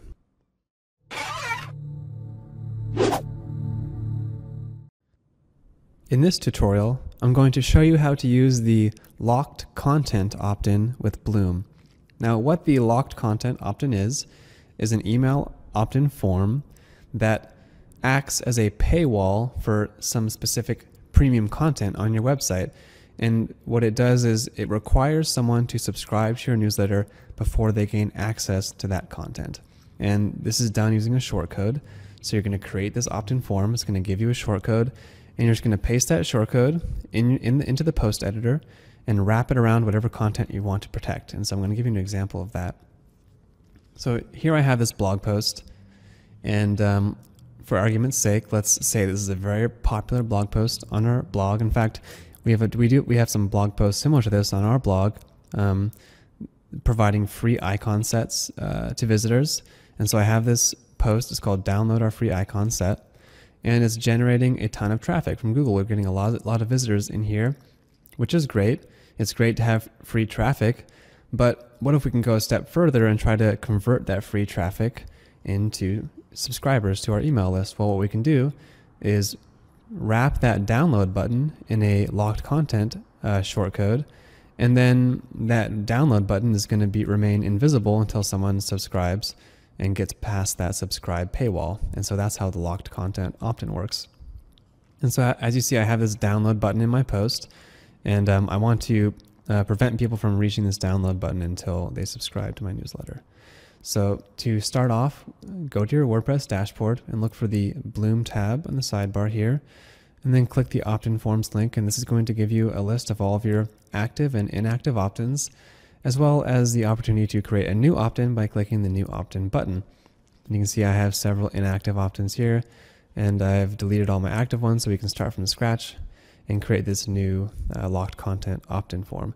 Now, it's important to note that before you can create any opt-in form with Bloom, any working opt-in form that is, you first have to add an email marketing account, whether it be MailChimp or Aweber or Constant Contact or any of the 12 account types that Bloom supports, because these opt-in forms need somewhere to subscribe the subscriber. It needs a list to add it to. And so there's lots of programs that will manage your list for you. And you first have to authorize those accounts with Bloom so that the plugin has permission to subscribe people to your list. So we have a whole tutorial that goes over how to add accounts, and it goes through every single account type and the authorization steps needed to link those accounts with Bloom. So you can think of Bloom as the bridge between your website and these email newsletter systems. And so you can go over to the account section here and add a new account. You can see I've already added all these accounts. And since I've added these accounts, whenever I create a new opt-in form, I can assign one of these lists to the form. And when someone subscribes using that form, they will be added to that particular list. So once you've done that, go back to your active opt-ins page and click the new opt-in button. And here you can get a list of all the different opt-in types that Bloom supports. And in this case, we're looking for the locked content opt-in, which is right here. So we're going to click on that link. And this is going to begin the opt-in creation process. There's 2 steps to the opt-in creation process: setup and design. And during the setup process, you're just going to give your opt-in form a name. I'm just going to call it locked content. And then you're going to select your account and the list. So like I said, if you've created an account and you've created a list, that's going to show up here. So I'm going to use my Aweber account, and then it's going to give me a list of all my lists, and I'm going to select the one that I'd like to add these subscribers to. And then I'm going to move on to the next step, which is the design step. Now, whenever you create a new opt-in form, the first step in the design process is to choose a starting point, which is a pre-made template. Now, what we've done is we've put a lot of work into creating a bunch of different great looking designs, which are really just different combinations of the Bloom design settings. So these are actually all forms that you could create yourself if you wanted to using the Bloom design settings. But we decided to do the hard work for you and just create a bunch of cool variations you can kind of use on their own, or you can use them as a starting point. So just kind of browse through this and look for an opt-in style that you like. And I'm going to choose this form right here, and then move on to the next step, which is the design customization step. Now, Bloom comes with a ton of different design options that you can use to customize every single part of your opt-in form. And so we have a dedicated tutorial that really goes in depth here about all the different design settings. So be sure to check that out if you want some more information about not only what these design settings do, but also some tips from me about how to use these design settings effectively, and also how to use them effectively for specific opt-in types. But for this tutorial, I'm just going to go through each of these a little bit more quickly and touch on the different design areas. So first up, we have our opt-in title and message, and this affects the content that appears within the opt-in box. So by default, it just says subscribe to our newsletter. But in this case, what we want to do is actually create a much more specific header that applies to this locked content box that is protecting a very specific resource. And so what we should say is subscribe to our newsletter to download our free icon set. Next up, we have our image settings. Oh, and by the way, at any point during this design process, you can click the preview icon here and get a preview of the opt-in form that you've been designing, so you can see that it's updated with the new header here. And at any point during this design process, you can click that button to get an idea of what the changes you've made actually look like. So the next step is the image settings, and here you can upload your own image if you like, or choose not to have an image at all, so it's not required to have an image, but by default we've created some nice images for you to use. But if you'd like to change that, that's fine. So just click the upload image link and select your own image if you like. And we also have image orientation options, so you can choose where the image appears within the opt-in box, whether it be to the left or the right of the text or above and below the text. So if I were to select above the text, for example, it's going to place that image above the text here instead of to the left. But I'm going to change it back to left. And then next up is the image load-in animation. This affects the animation that occurs when the image first loads, and by default it just kind of slides in and fades in, but we have a bunch of different animation options you can choose from here, such as this nice flip animation. And as you can see, when I load this in, it kind of flips, which is nice. It might catch your visitor's eye, and so you can choose the animation that you like. Next, we have the hide on mobile option. And what this does is when someone visits your site on a mobile device, it won't show the image. And this can be useful if your form is getting a little long, a little big, if you have like a lot of text in it, a big message, a big header. Well, as that opt-in box reduces in size because of the browser screen is so small, and it reduces in width, it ends up growing in height, and it can create this really long form that ends up being longer than the screen of the iPhone or whatever phone you're browsing the website on. And so it might become less effective when it becomes so long. It's hard to understand. And so you can choose to hide the image, and it will give the text more room to breathe. Next up is the image styling, or opt-in styling. And you can adjust the background color. So right now it's this red color, but I could change it to blue if I wanted, or anything else. So here it changed to blue. And you can adjust the header font. We have a bunch of different fonts here to choose from, as well as the body font. And you can adjust the text color as well. So let's say right now it's set to light text, and we're using light text because that light text shows up quite well on that dark blue. But if we had a white background color, for example, well, that white text isn't going to show up very well on a white background. And so we're probably going to want to change this to dark text instead, so that it shows up a little better like that. But I'm going to change back to light text and change our background color back to that original orange, and move on to the next setting, which is the corner style. And you can choose to have rounded or squared corners. As you can see here, if I choose rounded corners, you're going to get rounded corners on all four sides. And you can also add a border. So if you choose to add a border, whether it be a full border on all four sides, or a border to any single side or any combination of sides, for example, the top or the right and the left, then you're going to get some new settings, which are border color and border style. And so you want to select your border color. Let's say I want to make it a dark gray, and I have the border set to all four sides, a full border. So you get this gray border on all four sides of our opt-in box. Now you could also choose to have it just on the top or just on the bottom, or the top and the bottom, which I'll try out. And you can also change the style. So we have 5 different styles here you can choose from: a dash border, double border, inlaid border, and also this striped letterhead border, which is always fun. So if we preview that, we're going to get this striped border style on the top and the bottom, which looks nice. So moving on to form setup. Here you can choose to have the form itself be either on the bottom or the right or the left. And what the form is that gray box, which includes the input field and the subscribe button. So if I change this to right, it's going to take that gray box and put it, the orange box, and put it on the right instead of the bottom. And you can have it be on the left as well. So I'm going to put it back to bottom. And you can also choose to collect the name in addition to the email. So if you like to collect your subscribers' names, you can do that by selecting this. And you can also adjust the text that appears within the placeholder text that appears inside the input field, as well as the text that appears in the button. And finally, you can adjust the button text color to light or dark, much like we adjusted the text earlier. And you'll want to make that decision based on what color you use for your button, which you can adjust in the next section here, which is the form styling area. And here you can adjust the form field orientation. And there's two options here. You can either have your form fields stacked on top of each other, or you can have them inline in a single row, which will place all fields, the name, the email, and the button in a single horizontal row. Or you can have them stacked. And if you preview the stacked option, you can see how the button and the input field have become 100% width and stacked on top of each other.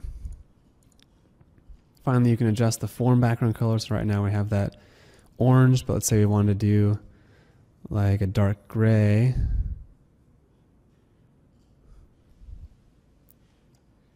Oops. And say we want to make our button color green. We could do that. And finally, we have our edge style, which is the edge that separates the form from the main opt-in area. And there's a few different edge styles we have here. We have just a straight edge, or you could do the zigzag edge, which is a little more fun. You see I have the zigzags, and or maybe something a little more minimal, such as this caret, which is like a little arrow that points down to the form. Just depending on whatever style you have going on your website, you can choose something that works for you. And again, I'm going to change this background color to be blue. I think that black was a little too strong. And so now we have this blue and this orange and this green. And if you wanted to, you could go back and maybe change this orange to be a little lighter.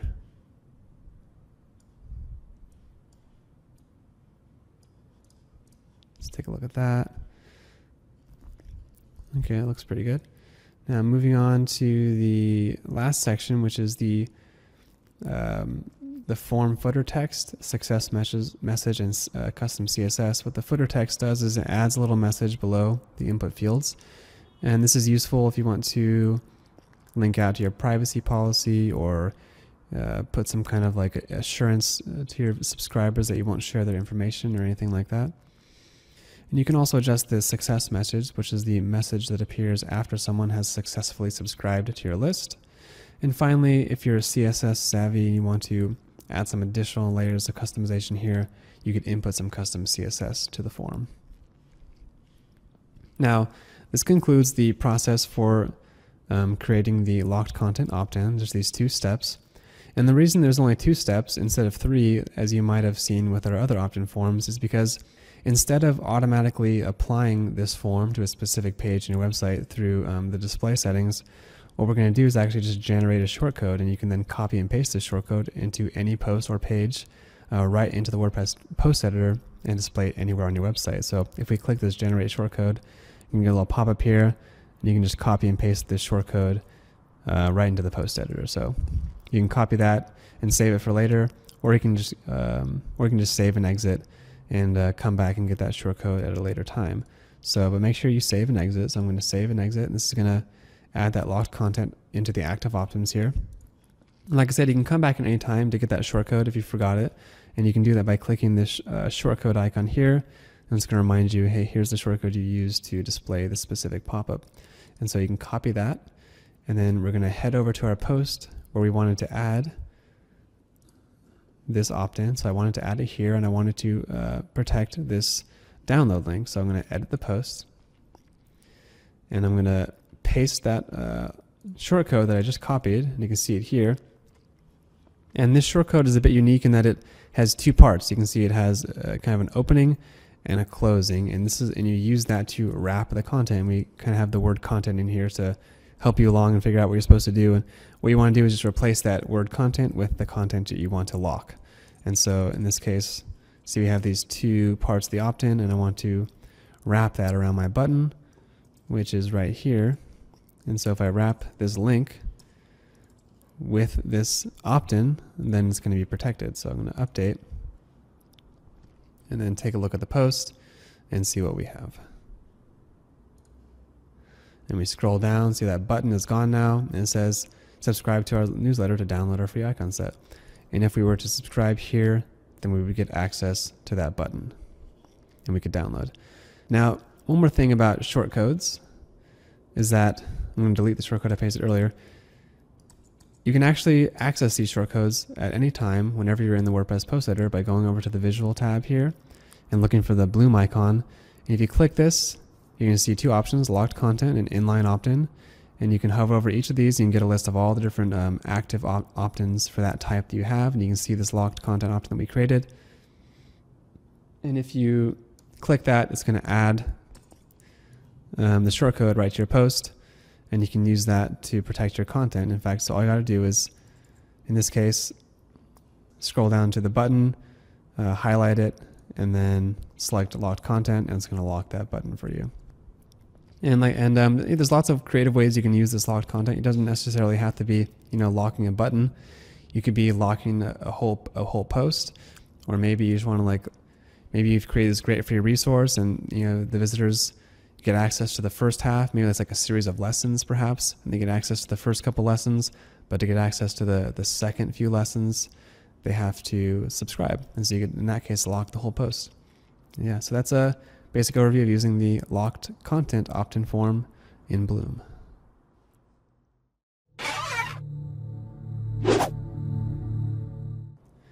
In this tutorial, I will show you how to use the inline opt-in form in Bloom. Now, what the inline opt-in form is an opt-in form, much like our other opt-in forms, except this specific opt-in form is it generates a shortcode that you can use to place the opt-in form anywhere on your website, as long as it's pasted within the WordPress post editor. So this means you have complete control over where this individual opt-in form is placed. You can just edit a post or page, paste in that shortcode right into the post editor, and that's where your opt-in form will appear. And so here's an example. I have a post, and right in the middle of the post, I've pasted this newsletter opt-in form. That's just one example, but you could add it to your page. Maybe you have a specific page, and now you've generated this certain landing page, and you'd like to place the opt-in form at a specific point, maybe in the middle and at the end of that landing page. So with the shortcode, you can do that because you have full control over where you paste that shortcode and the inline opt-in form. So to get started in creating your form, you're going to go to the WordPress dashboard and look for the Bloom tab here, and then click on the opt-in forms link. And this will bring you to the active and inactive opt-in forms that you've created, as well as a button for creating a new opt-in form. And you can see here's the inline opt-in form that I just showed you, but I'm going to delete this and start over so that you can see exactly how that opt-in form is created. Now, it's important to note that before you can add a functioning opt-in form to Bloom, you first have to add an email marketing account. And what that is a email newsletter system such as MailChimp or Aweber or Constant Contact, whatever system you're using to manage your subscribers and send those email newsletters. So you can think of Bloom as the bridge between these email marketing systems and your website. So when someone signs up on your website and signs up using a Bloom opt-in form, well, Bloom needs to know where that person should be subscribed to, and so you're going to sync your list, right? You're gonna sign into MailChimp, copy your API key, and then use that to authorize your account within the Bloom account management tab. So we have a whole tutorial that goes over how to add each account, and it goes over all 12 of the different account types that Bloom currently supports, and it will go over all account types we add in the future. And so you can see the account tab here. So before you create an opt-in form, you first have to add an account. You're going to go over here to the Accounts tab, click the New Account button. And as you can see, here's all the accounts I've already added. So whenever I create an opt-in form, I'm going to be able to select from each of these account types and each of the lists I have within these account types. So back to the opt-in management tab. To get started, I'm going to click the new opt-in button, and then I'm going to select the inline opt-in type. Now there's two steps to the process. The first is the basic setup. And here you're going to give your opt-in form a name. This is just something to remember it by. I'm going to call it Inline. And then you're going to select your account and the list associated with that account that you would like these subscribers to be added to. So that's what I was just talking about a moment ago. And once you've added an account, for example, I have an Aweber account added here. And if I select Aweber from the form integration list, I'm going to get the account that I added here, and then I'm going to get all of the lists associated with that account, and I'm going to select the list that I want these subscribers to be added to. So once you've added an account, selected an account, and selected a list, you can move on to the next step, which is the Design tab. And whenever you create a new opt-in form and you move on to the Design tab, you're first going to be greeted with a list of pre-made templates. And you can think of these as starting points.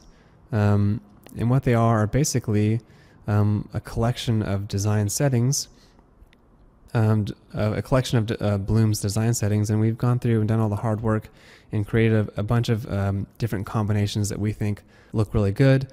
And then these were then created into these pre-made templates. And you can use some of these or most of these right off the bat. They're going to look great. We've designed them to look great. But that being said, whenever you select a pre-made template, you have full control over everything. So you can customize everything.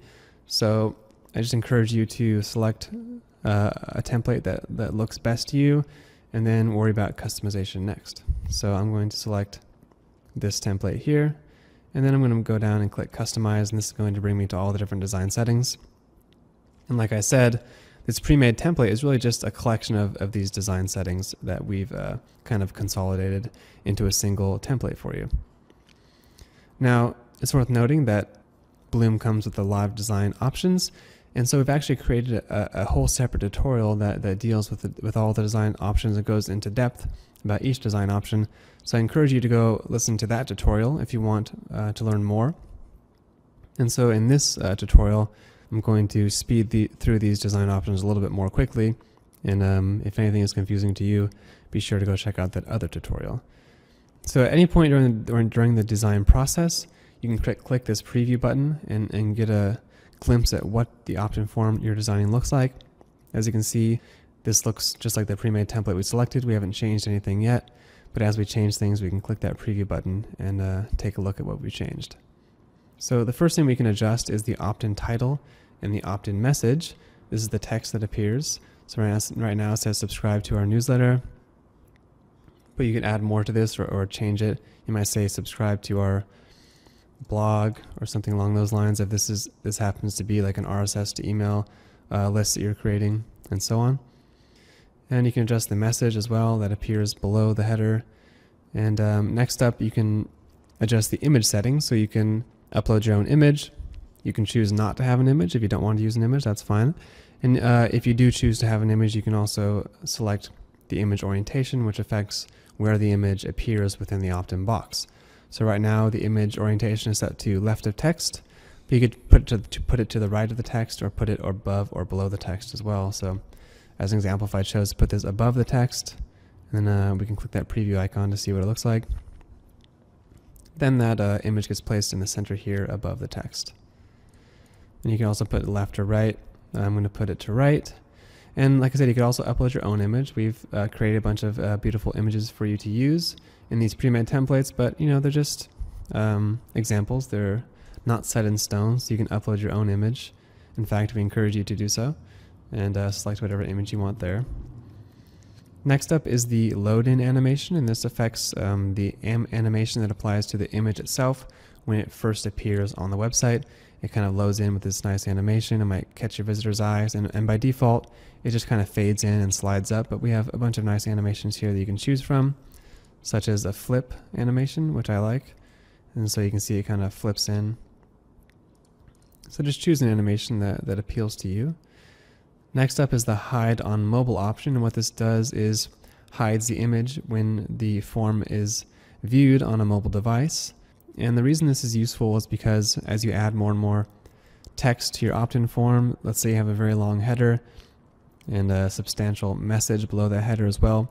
Well, the more stuff you add to the form, the bigger the form becomes, especially on mobile, as the width of the form is decreased and the height is therefore increased as that content is squished in. And if it gets too long, it can get really big and kind of awkward on a phone, right? It's not ideal to kind of have to scroll through to read the whole opt-in form and get to the subscribe button. It's better if maybe that whole form is able to fit into the kind of average screen size of a phone. And so if you have a long message, you might choose to hide the image, and it will give more room in the opt-in box. Next up, we have the opt-in styling options, and here you can adjust various things that apply to the opt-in box as a whole, such as the background color, as well as the font for the header and the message. And we have a ton of different fonts you can choose from here, and you can adjust the text color as well. And the reason the text color option is important, you can choose between either light or dark, and you want to make this decision based on the background color you're using. So because we have this dark kind of rust color background, we want to choose a light color text so that text shows up well. But if, for example, we chose a white background color, well, that light text isn't going to show up very well. In fact, it's not going to show up at all.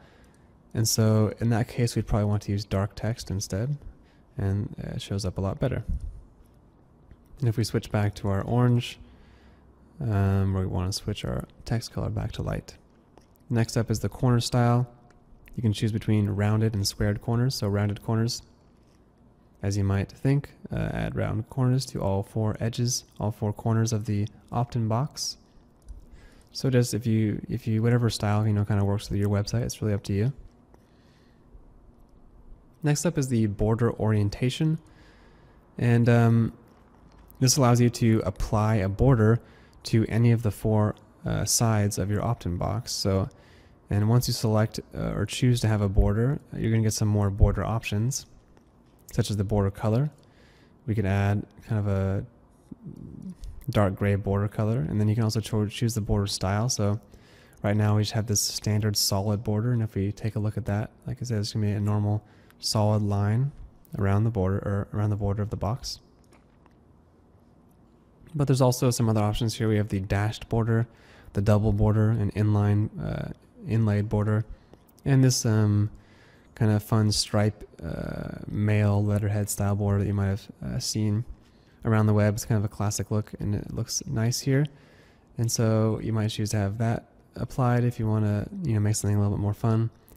And if you think that maybe having this on all four sides is a little overpowering, maybe it's just like a little too crazy, you could choose to perhaps only have it on the top, which might look nice. So you see that having just like this little accent on the top, it looks cool. So I'm just gonna choose to have my border only on the top edge.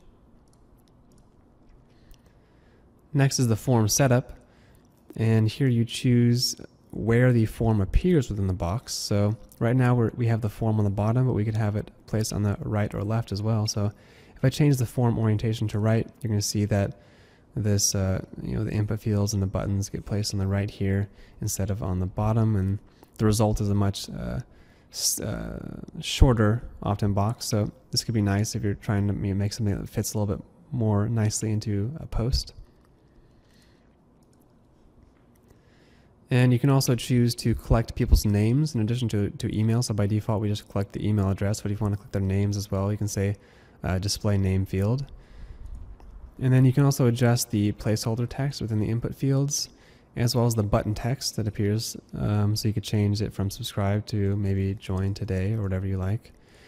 And then you can adjust the button text color, and much like the text color option we previewed earlier, you want to change this between light and dark depending on your button background color. So if you have a dark button background color, as we do now, you're going to want to go with that light text color. Next up is the form styling. And so this adjusts the actual form fields within the form. So the form fields being, this button and then this email input form here. So you can choose to have the form fields either inline or stacked.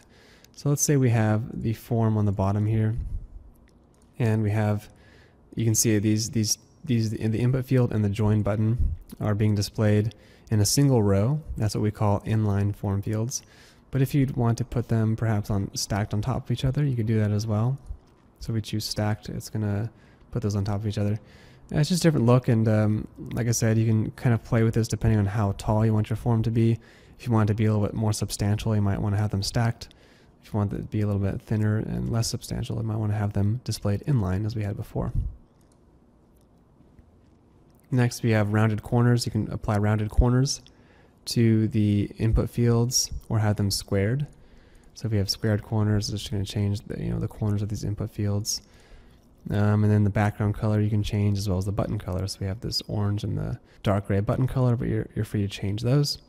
And finally, we have our edge style, and this affects the edge between the form and the rest of the content within the box. So right now it's just kind of a standard straight edge, but if we want to get a little bit more crazy, we could try the zigzag edge, which is fun.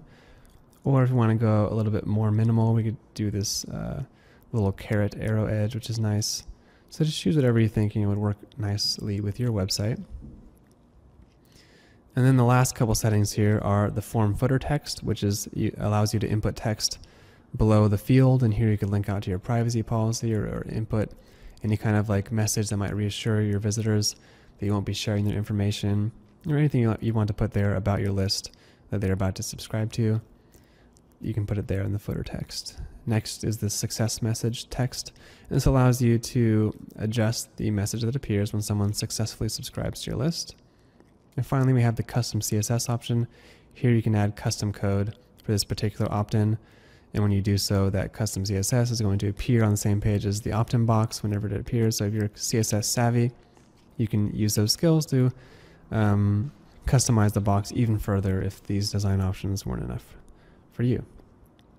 So that concludes the creation process of the opt-in form. You'll notice at the bottom of the design settings, we have this button here, Generate Shortcode. And what this is going to do is generate a shortcode for you that you can copy and paste into any post or page on your website to display this opt-in form you just created. So that's what makes this inline form unique, is that it actually generates a shortcode you can use. And if you click this button, you're going to get a little pop-up, and you're going to see that this is the shortcode you need to use. So just copy and paste this into any post or page, and it's going to display the form. So after you've copied and pasted that, click Save and Exit. Make sure you save and exit, or else your form won't be created.